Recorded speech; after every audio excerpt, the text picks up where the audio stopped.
The implementation of GDPR and incidents like Facebook's Cambridge Analytica scandal have woken consumers up to the fact that their data is valuable and that they should be paid for producing and sharing it. However, the infrastructure for user ownership of data doesn't really exist yet. Companies seem to have just become aware of the fact that they should respect their users' data privacy and that they should be paying users. After all, they have been profiting off of their users' data since the dawn of the internet. Recently, finance magnates spoke with Dominik Schiener, co-founder of the IOTA cryptocurrency network, about how distributed ledger technology can shift the data ownership paradigm. Okay, Dominik Schiener, can you tell us a little bit about yourself and what IOTA is and what your role is there? Yeah, right. So I'm one of the co-founders of IOTA. It was created in 2015 with my other 3 co-founders. And what IOTA is, it's basically a new distributed ledger protocol that is committed to solve this trust problem in IoT, right? So we have this trust problem with data, and we have this trust problem with transactions. And so our big vision is to really enable new business models for machines and for this entire Internet of Things space in general. So we always talk about the machine economy, one machine transacting with another machine, selling and buying data and resources, and so on and so forth. Right. We are a non-profit foundation in Germany. Okay. And I'm one of the leaders of that foundation. I see. So speaking of this machine-to-machine economy, so recently IOTA launched this partnership with Jaguar Land Rover, and so basically Jaguar Land Rover is testing software that would reward drivers who shared their data with IOTA tokens. So can you tell us just a little bit more details about this project and how this will work? Right. So obviously a lot of this is still under NDA, and we're right now collaborating with them. Of course. But also the vision of this is to really have the first smart wallet integrated into a vehicle and enabling these new use cases such as selling and buying data. And if we think about the city, right, so many streets are run down, there's a lot of traffic congestion, so on and so forth, and by actually sharing data, we can make all of these systems or these processes in the city run a lot smoother and much more efficiently. And the main reason why this is very exciting with JLR is that it's all autonomous, right? Because the vehicle is able to automatically sell this data. There's not this huge entry barrier, because think about today, if there's a pothole, you have to take a screen, you have to take a picture of it, you have to submit it, and not many people would want to participate in this. But now, because you're driving around, you can actually earn money with that. And going beyond that, because it's a smart wallet, we can then actually enable new use cases such as smart charging, such as parking and toll stations that are automatically paid through this wallet. So it's really all about automating these processes around us. Right. So the tokens that I earn in exchange for sharing my data, I can use to pay for parking and tolls and all those things. But yeah, that's the vision for the future. Yeah. Oh, right. Okay. So, but I guess I'm wondering, like, how much money exactly are we talking here? Like, how much can I earn from driving one of these vehicles and sharing my data?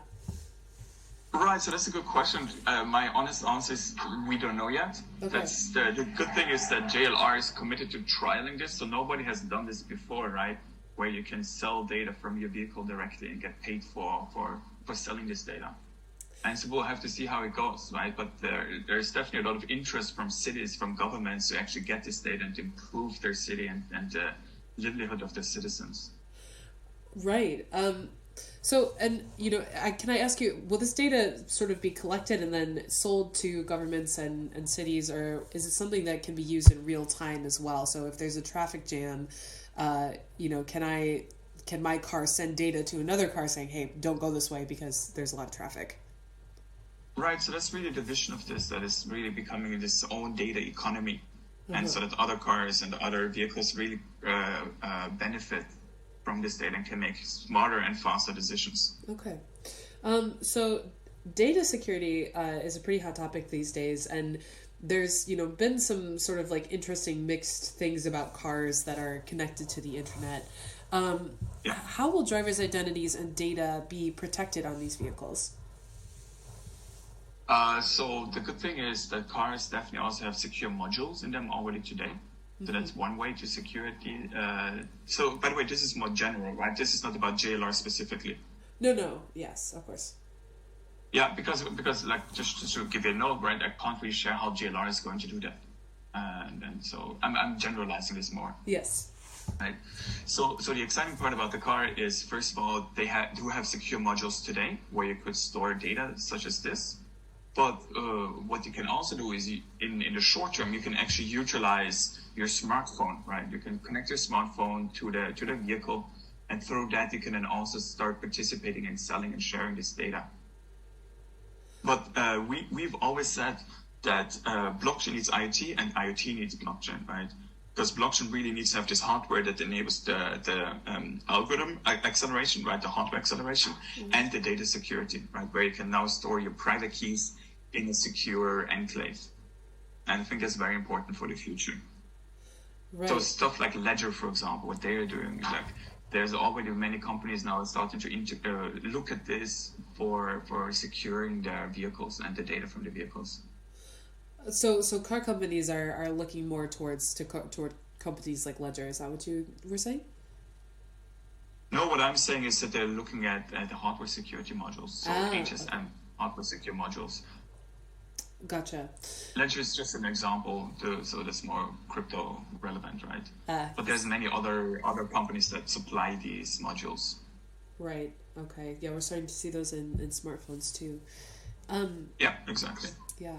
So when this partnership was like officially launched, you said that, quote, there is no Jaguar coin, no BMW coin, but one universal token for this machine economy, of course, referring to IOTA.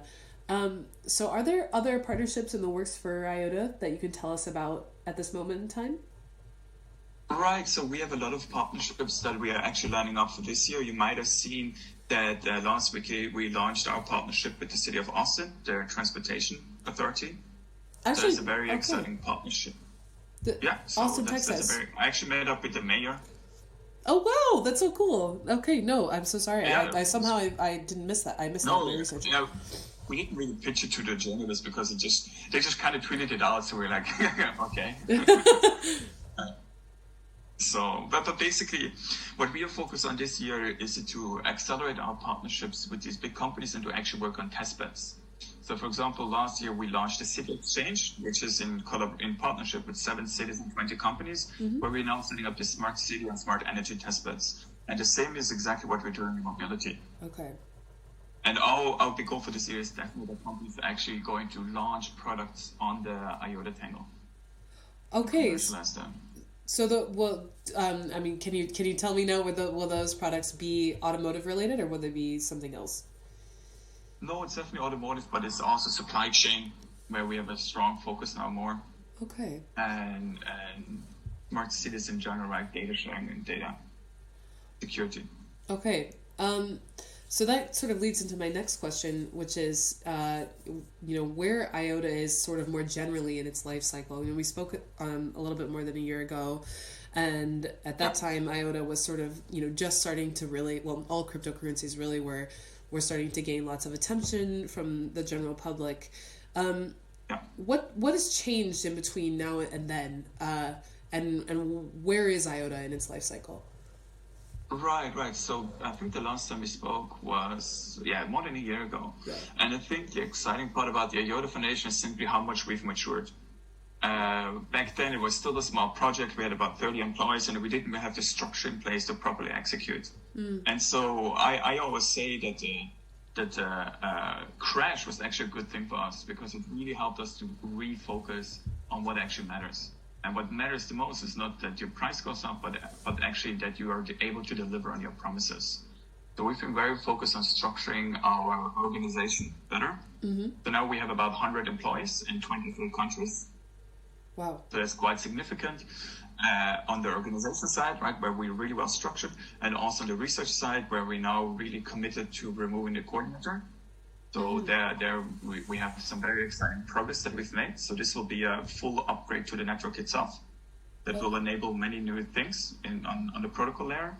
And then obviously also on the ecosystem side, where we have stronger partnerships and where we're definitely one of the top ecosystems when it comes to developer adoption and also participation. Because what we have been really building is an ecosystem around IOTA And this ecosystem is really starting to pay off now, with companies actually developing stuff on their own without us needing to hold their hands. The JLR example, the JLR announcement is a good example, right? We didn't help them with the integration or development. We just gave them some guidance, and they did everything on their own. So Jaguar, JLR approached you guys then, in that case, and then we've been obviously been talking. We introduced them to IOTA, what it enables. We gave them guidance on how to develop, but they developed it all on their own. I see. Okay. Right. So, and there are more companies who are developing their own things at this point, and there's some momentum in that area. Yeah, absolutely. And it's not just one company; it's multiple companies that come together and say, like, "Hey, we have this problem in our industry, and we want to use IOTA for our solution." Right. And so we are sort of those matchmakers in this ecosystem. Okay, so and the IOTA network is at a point right now where it can really start to actually support these kinds of applications. Right. So this year we're really focused on making IOTA. The next year we're focused on making IOTA very much enterprise ready. So we always say we want to be the first enterprise ready permissionless ledger. And with our research efforts and engineering efforts, I think we're on the right path to actually achieve that. Okay, so and will these partnerships? JLR is developing this model where users will be paid for their data. Are any of these other companies or projects that are being developed now? Are they employing similar models where they're pay users for their data, or will they use the IOTA network for something else? Right. I definitely think that we are shifting towards this.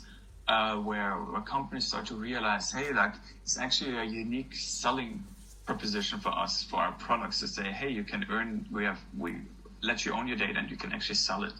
Because after what's been happening with all these Silicon Valley companies where they got hacked and users got their data sold, and with GDPR, companies are waking up that data is really something that is becoming a commodity, and they can better sell and better convince customers to purchase their products by actually having something like data sharing and data selling and data privacy, obviously. For example, next week I'm going to speak with one of the TM, which is the the largest consortium for telecommunications companies. And there's all about this data economy that is going to be created, and companies are really starting to wake up here. Right. Yeah. So is that in the United States as well? Sorry, in the United States as well? Yeah. Yeah, absolutely. This is one of the key things that we've actually discussed with the city of Austin as well. Okay. And actually the city of Taipei, where you know that we've also had an announcement with, they are also coming to us and saying, like, hey, we are really big fans of GDPR, and we want to figure out how we can really enable these new use cases and these new products that are very data privacy conscious and aware to be built within our city, right? Okay, I see. Yeah. So and you're just as kind of an aside here, you're on a tour of the U.S. right now, is that right? Right. So I was in New York, where I met up with a lot of financial institutions and hedge funds and index funds and so on and so forth, because those are very important for us now that we're maturing the token, this token economy around IOTA. Yeah. Right. Because we need to have these liquidity providers. Right. So the companies can more easily adopt the token. So that's a big focus for this year. And I was in Chicago, Austin, and now in Orlando. Okay. And then after that, back home or? Back to Amsterdam and then back home and then. Okay. I'm traveling quite a lot, as you can see. Yes. Yes, definitely. Which is not necessarily always the best. Yeah. No, I know how stressful that can be. I really feel your pain. The last time that we talked a little bit more than a year ago, you said that IOTA would, quote, definitely be among the top 3 cryptos in 2018. And I'm assuming that you were talking in terms of market cap. Right, so this is where that confusion came from. Yeah, because I saw the questions, and it was like, I didn't mean top 3 in terms of price, because I never speculate on the price side. Okay. And so it was taken out of context, but okay. my argument was around ecosystem, right? Adoption. Because everybody else, look at Tron, look at all of those other projects that are really focused on the price and pumping the price with new STOs and ICOs and so on and so forth. We're really focused on solving pragmatic problems. And I definitely think that we are one of the top 3 cryptocurrencies out there when it comes to ecosystem. For example, there was this KPMG report that there's over 1,500 cryptocurrencies, but the only 4 that actually matter are Bitcoin, Ripple, IOTA, and Ethereum, right? That's awesome. So in this business world, we're definitely much more advanced than others, and where companies also recognize that we are a solution provider. Yes. Okay. So I apologize for that. Don't worry. Like it could be easily taken out of context because everybody back then it was all about the price, right? So everyone knows. I remember we had I got some shit from the community for that, but it's fine. Oh my god. Okay, I'm really sorry. No, yeah, we had Charles. No, that's fine. We had Charles Hoskinson come on and say like, pound for pound will be like better than Bitcoin and Ethereum. There was like all these rap battles going on at that time. That was very different time than now. Yeah. But in any case, so the cryptocurrency bear market that was going on last year hit just about every cryptocurrency, including IOTA, pretty hard. So I'm curious, like, how the IOTA Foundation sort of dealt with that and looked and viewed, something like that happening. Earlier, I think you said the word purification was happening, but was IOTA sort of thinking of changing something about the way that it operates in order to survive, a market with much less money flowing into it? Yeah. I mean, in my opinion, it was definitely good because it helped to weed out the really shitty scammy projects. And it also helped to refocus the community, because the community was mostly speculators and those moon boys, that just say, hey, we want the price to go up. Right. And what happened now is obviously that we were able to focus on actually why were distributed ledgers created, right? They were created to solve problems. And last year was really just about, hey, we need to get higher prices, we need to make more money, and so we completely lost focus there. So the price going down was definitely good for us. Okay. And it also helped us to restructure the foundation. And I don't think we've really seen a major impact. One more point that I want to make is that because of the crash, we also realized, hey, like, we need to find a much more sustainable business model behind the foundation itself, right? Because the token supply is maybe going to run out at one point, right? Or we will not be able, and we need to focus on a very sustainable business model behind the foundation, right? And that is why we as a foundation are also very much focused on setting up new revenue streams. And I think we are one of the few projects that are really worried about that. And I think we've done a really good job at that by getting much more grant money from governments or by getting companies to pay us for certain services. Okay. And so that's a very big focus for us to be sustainable as a nonprofit foundation, because we are not, this is not a 5-year project for us. It's not a 10-year project for us. It's really very, very, very much long-term. Right. Yeah. Yeah. So speaking of, long-term visions and sort of the ecosystem of IOTA, recently you guys launched an educational program, and I'm curious what kind of traction this program has seen so far. Like, how many people, maybe you can't tell me exactly how many people have signed up, but what sort of interest have you seen in this program? Right. So I just want to clarify one thing. I don't like the term pay to play. No, that's not a very good term. Right. Yeah, because it's not in a Q&A, because pay to play is what you see in blockchain, this entire crypto space where they pay exchange listing fees, right? Right. So pay to play is this very negative connotation. For us, it's more an educational training course that is offered as we mature with our technology, and there's this demand from the ecosystem, especially with corporates, to actually learn about the technology. And those companies have really huge budgets for trainings for their employees. And the Linux Foundation, for example, also does that, where you do the course and then you get the certificate. And that is really good when it now comes to the job market itself, like being able to show, hey, I'm an IOTA certified developer. Right. Really shows the company that you know what you're talking about. And I think that will also brings us the scale that we need for this adoption, because now hundreds of people can really start learning IOTA more easily in a certified manner, and then show that to the employer. And right now we already have companies, a few dozen, I think about a dozen companies that are actually also participating here. Really? In this training course. Okay. And this is really where we are expanding now to do this in a much more dedicated manner, also doing workshops for companies that want this to be in a much more focused group, but obviously it will cost more than this program. But this is, for example, one of the revenue sources that we're setting up for the foundation that helps the ecosystem and that helps us. Right. Okay. So this is something that's at the moment kind of geared toward corporate customers then. Right, because I think the community also got it wrong, because they're like, oh, why should I pay for this? Everything is for free. I mean, that's the whole point, right? Everything that we do is open source and is free to use. But if there is, companies really have this need for a certified way to be trained, right? And so normal developers, we have really good YouTube tutorials and webcasts and so on and so forth. So it's very easy to catch up. But as companies, you might need a more structured way. And that's why we set up this course. So it's definitely more targeted towards corporates.